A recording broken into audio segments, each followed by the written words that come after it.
थाना इंचौली में 28 तारीख को दोपहर 3:55 पर डायल 112 पे सूचना प्राप्त हुई थी कि ग्राम धनपुर के रहने वाले नैन सिंह जी जो बीएसएफ में कार्यरत जवान हैं और छुट्टी पर घर आए हुए थे, उनका गोली लगा हुआ शव बरामद हुआ है।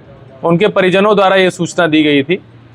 इस सूचना पर तत्काल जो थाना प्रभारी इंचौली के रूप में कार्यरत बजरंग प्रसाद जी IPS हैं, CO सदर देहात, और मैं और फॉरेंसिक टीम मौके पर पहुंचे थे। वहां पर जाने पर यह पता चला कि पिछली रात यानी 27-28 की रात्रि लगभग 1:40 पर कुछ आवाज़ पड़ोसियों को सुनाई पड़ी थी, परंतु चूंकि ये अकेले रहते थे इसीलिए इन पर किसी का ध्यान इनके रिश्तेदारों का या पड़ोसियों का नहीं गया और अगले दिन ही यह पता चल पाया कि घर में एक बॉडी है। इस पर तत्काल कई टीमों का गठन किया गया था, क्योंकि ये BSF के सर्विंग जवान थे। इनके परिजनों द्वारा गांव के ही कुछ अन्य लोगों को रंजिशन नामजद कराया गया था, 4 लोगों को। उसमें पुलिस पर बड़ा दबाव था कि उन पर कार्रवाई की जाए, लेकिन इसमें फॉरेंसिक्स का यूज़ करते हुए कि गोली किधर से किधर ट्रैवल की है, इसमें बजरंग प्रसाद जी ने बड़ा अच्छा कार्य किया है। उसके आधार पर, टेक्निकल सर्विलांस के आधार पर एक CCTV हमें प्राप्त हुआ जिसमें घर से रोशनी बाहर आती दिखाई पड़ी, जिससे पता चला कि उस समय दरवाज़ा खोला गया था।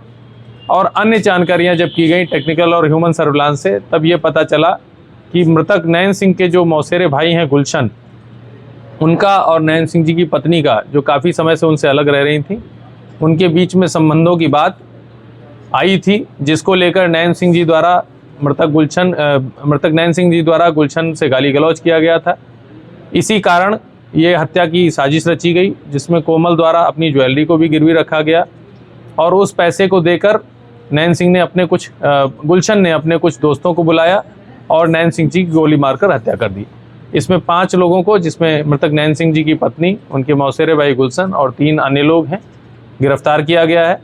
और जो घटना में प्रयुक्त तमंचा और जो खोखा कारतूस है वो भी बरामद किया गया है। मृतक की पत्नी को भी गिरफ्तार किया गया है, कोमल को। इसका क्या अपना किरदार रहा इस हत्याकांड में? जी, अभी तक जो पुलिस जांच में सामने आया है कि मृतक की पत्नी ने अपने जेवर गिरवी रखकर पैसे दिए थे, जिसे कि गुलशन, जो कि मृतक के मौसेरे भाई हैं, उन्होंने अपने दोस्तों को दिया था और इस घटना में सम्मिलित किया था। क्या सर मृतक जो था वो कोमल के अवैध संबंधों का विरोध करता था और गुलशन की और कोमल के कब से संबंध है?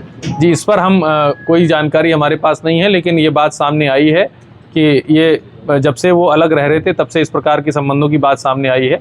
और जैसा कि प्रेस नोट में भी लिखा और मैंने भी आपको बताया है कि इसी कारण मृतक और उसके मौसेरे भाई के बीच में गाली गलौज हुई थी। सर, कोमल ने अपनी ज्वेलरी बेची थी तो सुपारी की रकम मिली, वो कितनी थी?